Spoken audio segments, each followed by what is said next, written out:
Opeth is a band that, if you know them, if you listen to them, you know they're one of the greatest bands of all time and, in my opinion, the greatest band of modernity. Previously I made a video on Katatonia and how that's my favorite band, and that's still true, but when it comes to really choosing something to be held as the greatest band, I mean, it truly is a personal opinion. If you ask a Beatles fan, they'll say that the Beatles are the greatest of all, but in their case, they just can't distinguish between the most influential band of all time and the greatest band of all time, but I digress. In this video, I won't talk about the history of Opeth, but I do wish to talk about their albums and my thoughts on each one of them. So here we go. May you follow me through as we go by the years and the releases, and differently to my video on Katatonia, I'll make this one in order of release. So buckle up, let's bang our heads to this incredible band, Opeth.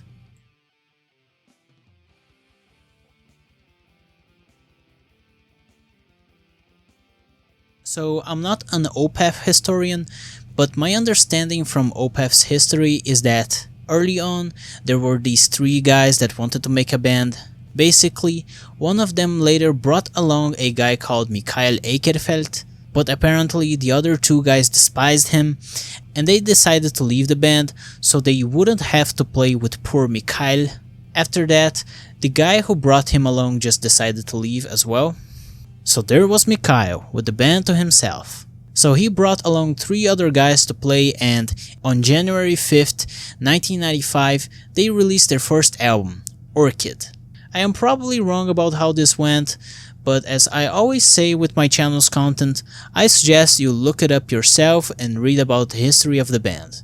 With that out of the way, let's talk about their debut. Basically, the way I see Orchid is that it is essentially a progressive black metal album. Early on, especially on the first two releases, the band was still figuring its sound out, thus making this not sound like the progressive death metal they would come up to make and become famous for.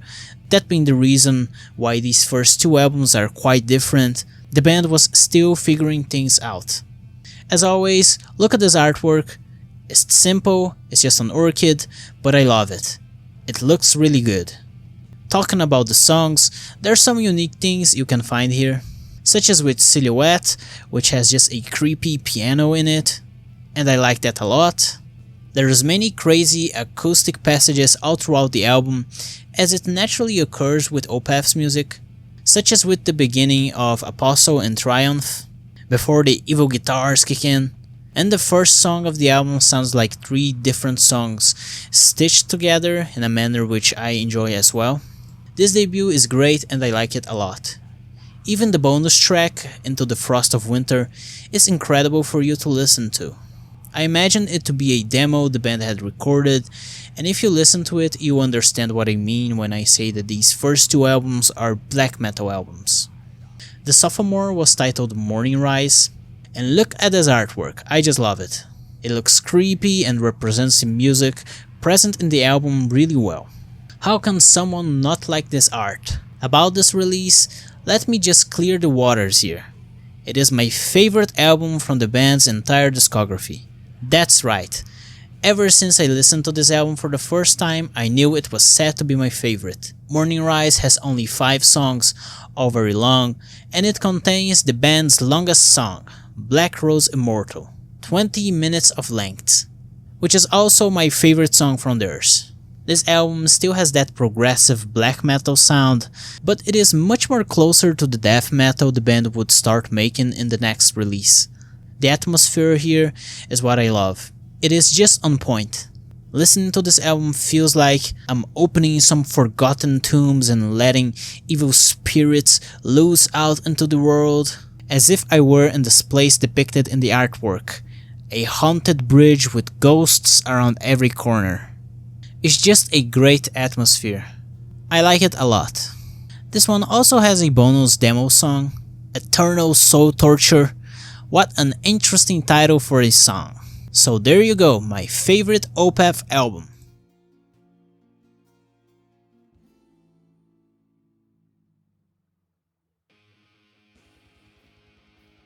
The band defined its sound much better with the next release, My Arms, Your Hearse, with another creepy artwork.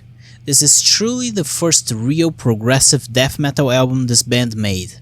They took everything they learned from the previous releases and created such a great album, which, as far as I have seen on the internet, is considered to be one of, if not the best album from their discography. My favorite part from this whole release is the transition from Prologue to April Ethereal. Just the beginning of that song is one of the heaviest, most adrenaline pumping, headbanging start of a song that I've ever listened to in music. The album has some other great songs too, but I'll mention here Demon of the Fall as the main one, the best song from this release. The thing with this album is that when I first listened to it, I didn't really like it very much, but then I started to really love what they did here, the more I gave it other chances. But then more recently, while coming back to their discography, this album sort of fell to the side as one of my least favorite releases from them. Not because the album is bad, but because I prefer some of their other work. After My Arms, Your Hearse, the band released a concept album with Still Life. Being very honest here, I never really liked this album very much. It is great for this to be a concept album, I like that, and the songs like The Moor and The White Cluster are really good as well, along with all the acoustic passages here present, but I just feel like they've done better. Another thing is that I don't like Serenity Painted Death. That song sounds like a nu metal song, and I don't like nu metal, so there is that, and I probably made a lot of people who like this album mad by saying that it sounds like nu metal. The band really comes to shine with Blackwater Park, the first album from theirs that I ever listened to. Before that point, I had never really listened to any music like Opeth, in a sense, hadn't even listened to death metal at all, so it was quite an experience getting into this album for the first time. I love the artwork, especially that one version with the trees on the sides. It just looks very beautiful and creepy. The songs are all also great, there's not much else for me to say. The sound is heavy, intense, makes me want to headbang, but there are also those experimental parts, such as with the ending of Bleak, and then there is always the acoustic sections of the album, as you can hear with Harvest, Dirge for November, and Patterns in the Ivy. And then, of course, we have the mighty title track with Blackwater Park. It rips off Moonchild, and of course I'm not being serious here, it just sounds very familiar.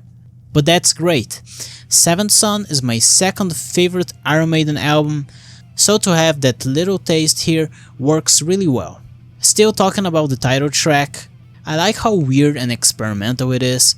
Whenever a band does something like this, it is always aces for me, so this is a great album overall, and most definitely the one I suggest you listen to if you want to get into either Opeth or progressive death metal or just death metal as a whole.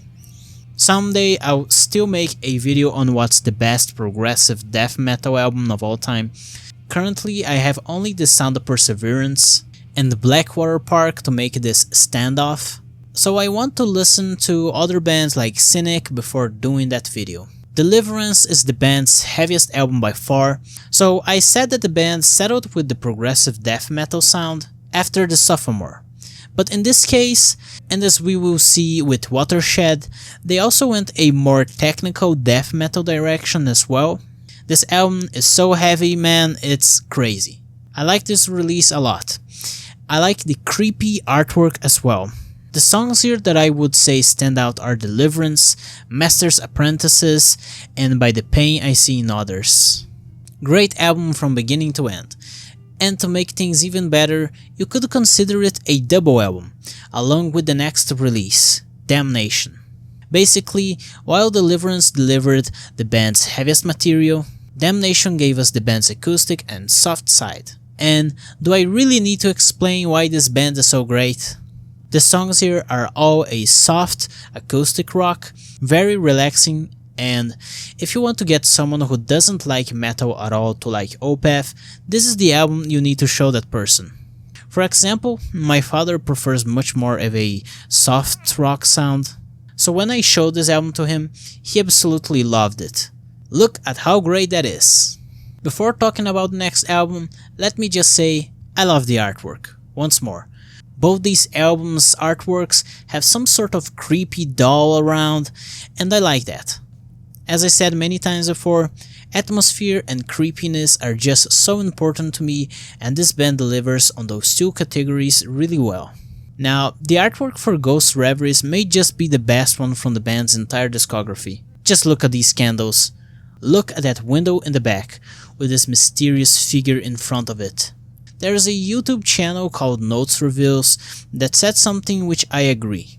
Ghost Reveries shows more of Opeth's progressive side, while Blackwater Park shows more of their death metal side. Both albums are extremely familiar. The difference is exactly that.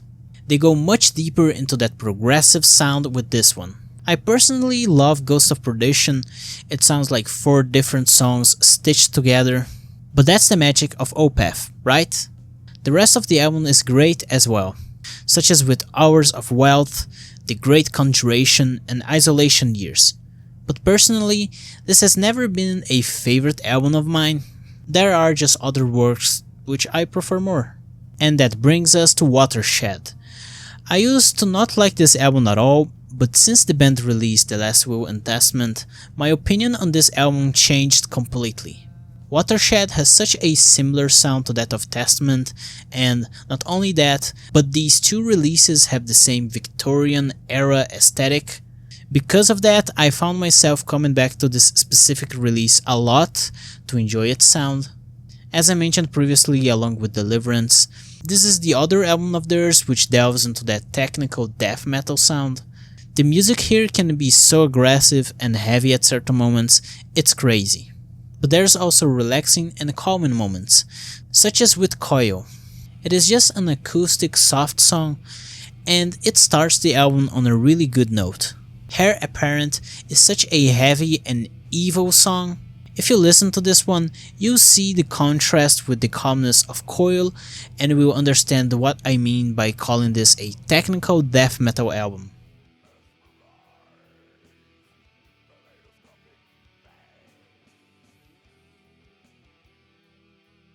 After Watershed, the band wanted to do something different, and that's exactly what they did in the 2010s.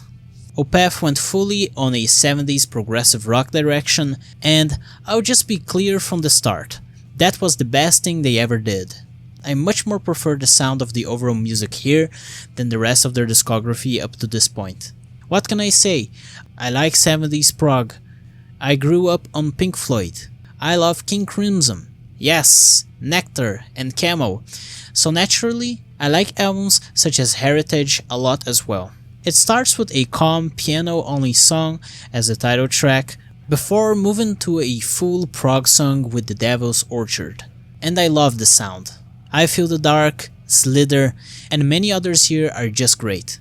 How can someone not like these songs? Metalheads, that's the problem. So there's 3 types of Opeth fans. The first only likes growls and the death metal sound, and anything beyond Heritage is garbage to them. The second, the only prog fans, whose diets consist of only Heritage and Sorceress for the most part. And third, it's just me basically. I like both sounds. I think we're the smaller portion of their fans. If you agree with me that both sounds of the band are good, then leave it in the comments. Let's manifest ourselves here, people.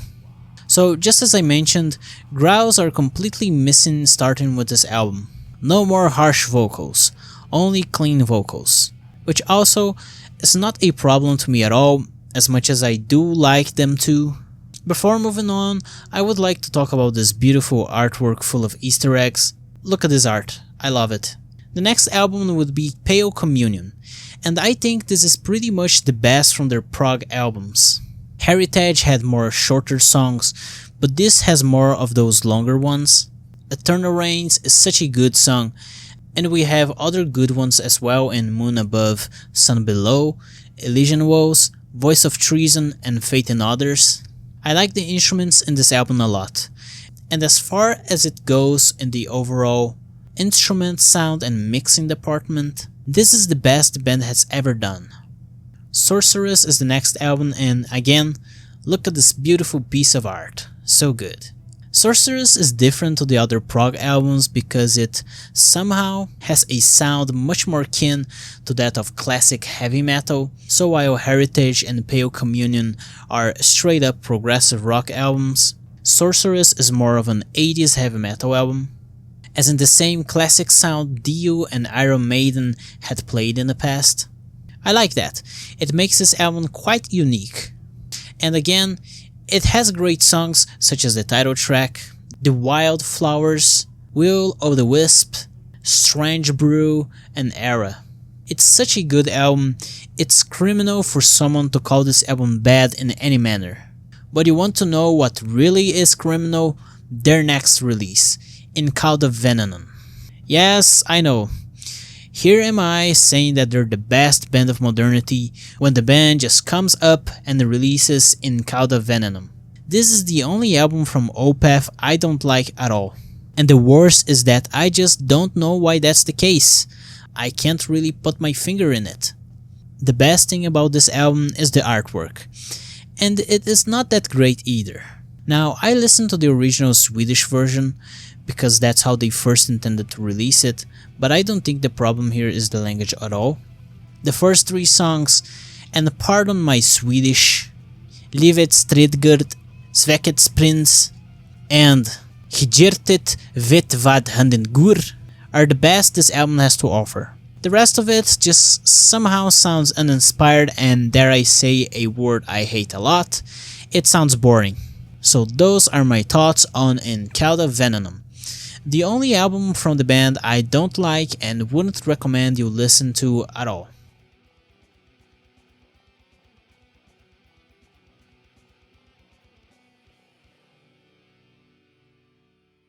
The Last Will and Testament is the band's most recent release. I already made a video talking about this album, so if you would like to check it out, but basically the band came back to their progressive death metal sound, but with everything they learned from their 2010s progressive era, and I think their work here is just perfect. After having listened to this album a whole lot, I've decided that yes, indeed this is their best album, but I still consider it behind Morning Rise just because of how much I hold that creepy dark music close to my heart. The Last Will and Testament really is the combination of everything that made Opeth's other releases great. The creepy atmosphere of Morning Rise and Deliverance, the Victorian aesthetic from Watershed, the death metal harsh vocals, the progressive rock passages and influence, and it is a concept album, as seen before in Still Life. This album is great and I love it. As I stand now, it is the best album of 2024. Not only the best heavy metal album, but album overall. And to end this portion, man, we have this incredible artwork. I think this is just as good as Ghost Reverie's artwork, and if I had to pick which one I prefer right now, this one would be it.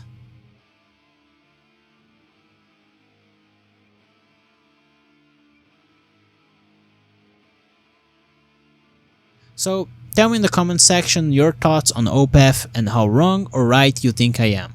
Maybe you agree with my stance on each of their albums, or maybe not. In any case, leave a comment and subscribe for more content. Until the next video.